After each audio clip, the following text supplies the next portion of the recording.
What's up, everybody? I'm here with another book review. This time I want to talk about a book that I've had in my collection for years. Probably since I was like 7 or 8 years old, I've had this book. And I've never read it as a kid. And despite that, it was still very nostalgic to me. I'll explain a little bit in just a second. But yeah. This is Terror at the Zoo. This is a book, Sean Stevenson has been telling me I needed to read this, and I think this is one of his favorites, so shout out to him. I started this in November. I just finished it. I know it sounds terrible because it's now one day after Christmas as of the recording of this video. So yeah. So going based on nostalgia, I've had this book since I was around 8 or 7, like I said. I do have kind of a sad story, so it's time to kind of get into that.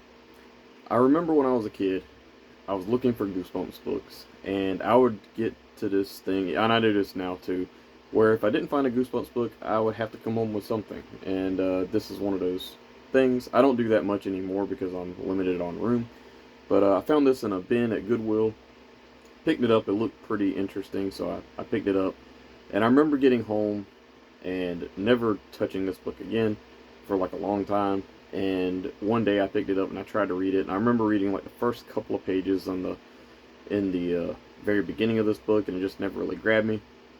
And yeah, so years later, my mom ended up getting sick, and she wrote a letter in this book. I'm not gonna be showing it; it's just weird. But she wrote the letter in this book on like the title page, and I've had this book in my collection since because I'm never gonna get rid of it for that reason. This book is in not great condition. I don't know if you can see that or not, but I actually got a tear up here in the top, and I refuse to ever get rid of this. Just for that reason alone. But yeah, I finally got around to reading this book. I wanted to read it for November because I figured, I like to try to include a lot of family-oriented stuff for November as well as like food and just Thanksgiving books and stuff. So I decided to try it, and yeah, the story itself follows Corey and Ellen. Ellen is sitting in her yard and she's trying to communicate with her dog named Prince to get him to come to her. And I think he eventually does. She is doing this thing for a science fair where she could communicate with her mind to animals, where they can supposedly like listen to her through her mind. I don't know, but yeah, she's gonna do that for a science fair. She gets called inside by her little brother, who screams at her to come inside, and the mom is basically like, I could have went out there and done that. And dude, yeah, I felt this, but yeah, they go inside, and it's Ellen's birthday. She's just turned 12, I think, and she's wanting to grow up pretty quick and stuff like that. So it's really cool. She goes inside, and her grandma and her grandpa are inside the house as well, and they got her a birthday present, and it's a joint birthday present for both her and her little brother named Corey.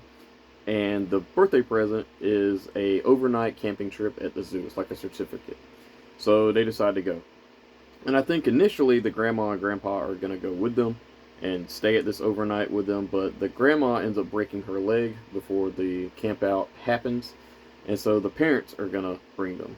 And this kind of gets a little confusing. I'm going to try to remember it. If I get it wrong, just look at my Goodreads thing, because I went through the book and actually found out. So basically, the the parents are going to bring the Ellen and Corey to this overnight thing after they get off their flight. I don't remember where the flight is to, but long story short, their flight ends up getting delayed.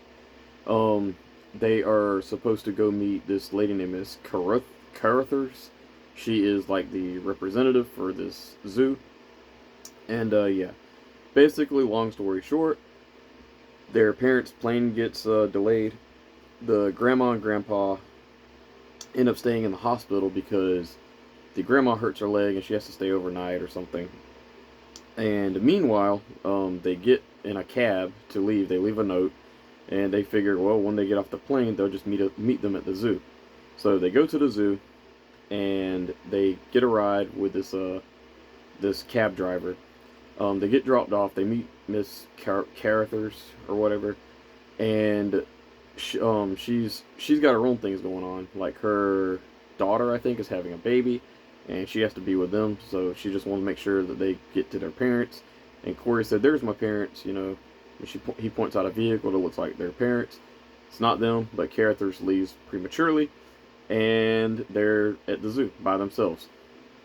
To top things off, the next chapter, it takes you to this guy named Tony Hames, who is, I can't remember if it's Hames or Haynes. I think it's Hames, but he is an escaped prisoner who got in trouble for armed robbery, and he escaped, and now he's trying to flee to Mexico to get some money to leave the U.S. and yeah.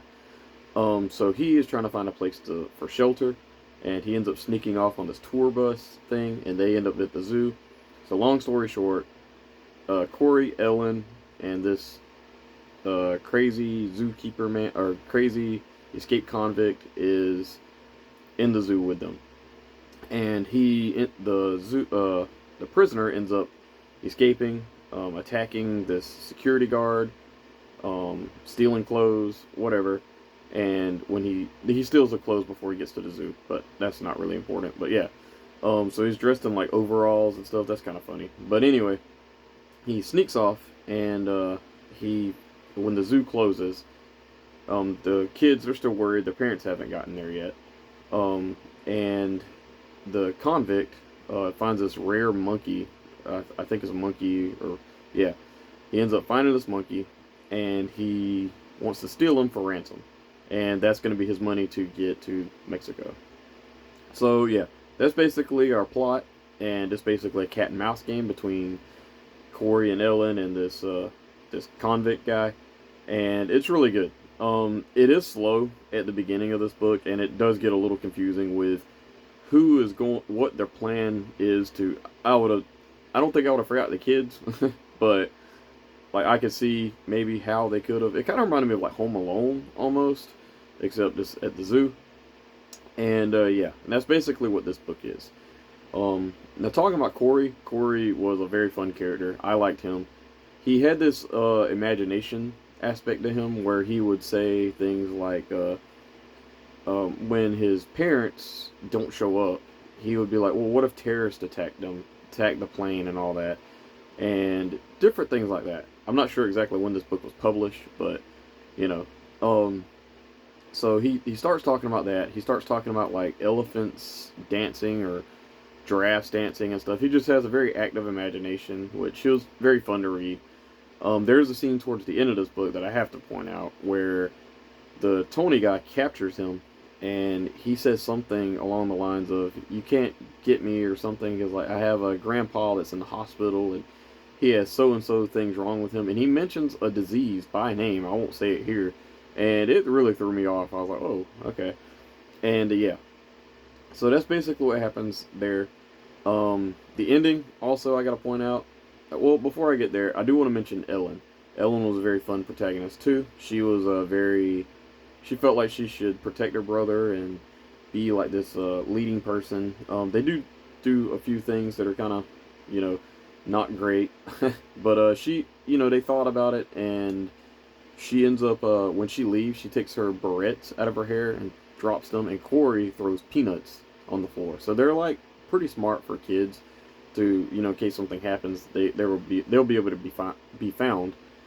And yeah, the ending was great. I loved it. It was adorable. So these kids have actually been to this zoo before, and I think this is the first time they do like an overnight stay. I could be wrong about that, but the ending ties into the beginning. I'm not going to reveal much, but it's very cute. And if you're an animal lover, this is a book for you, because this was very great. There's an elephant named Hugo who makes an appearance, and I think elephants are one of the animals that are like, they have like really good memory, and they, I think that's the animal that they look at us like we look at like dogs and cats, and like if they're cute or whatever, or if we look at elephants think they're cute, they look at humans like that. I don't think that's mentioned in here, but it's very fun that they do stuff like that. There's also mentions of lions. I think there's wolves, again monkeys. Yeah. Terror at the Zoo, I found it really fun. I thought it was a fun book. The beginning was kind of slow, and yeah, Corey made this book a lot more fun. Tony Hames, I do wish that we kind of got more because this book mentions something that I've never seen mentioned in a YA book like this before, and I felt like they could have went a little bit further with Tony Haynes being more dangerous, and he had a knife, he was carrying around with him, you know. He never really threatens the kids or anything like that. I don't know if the lady that wrote this was kind of scared. This was written by Peg Carrot, too. I don't know how that's. I'm not sure if that's how you pronounce her name or not. But I'm not sure if she was kind of scared to really up the ante on that. And yeah. But I do wish they kind of would have went further, because they already went a little further with the mention of a certain thing in this book. Maybe I'm kind of overlooking that and pushing it into proportions that it's not supposed to be. But yeah, Terror at the Zoo is a very fun book, very fun recommendation. There's other books in the series. This is like the Corey and Ellen trilogy. There's 3 books in the series, I believe. And there is one about a haunted house. I know Sean Stevenson showed it in like a book haul thing, and I am interested in that one. I don't own that, but I do own this one, and I think this is the first book in the series. So yeah, Terror at the Zoo, I give it 4 out of 5 stars. I thought it was great. Thought it was very fun. I'm glad to say that I actually finally read this book after owning it for so many years.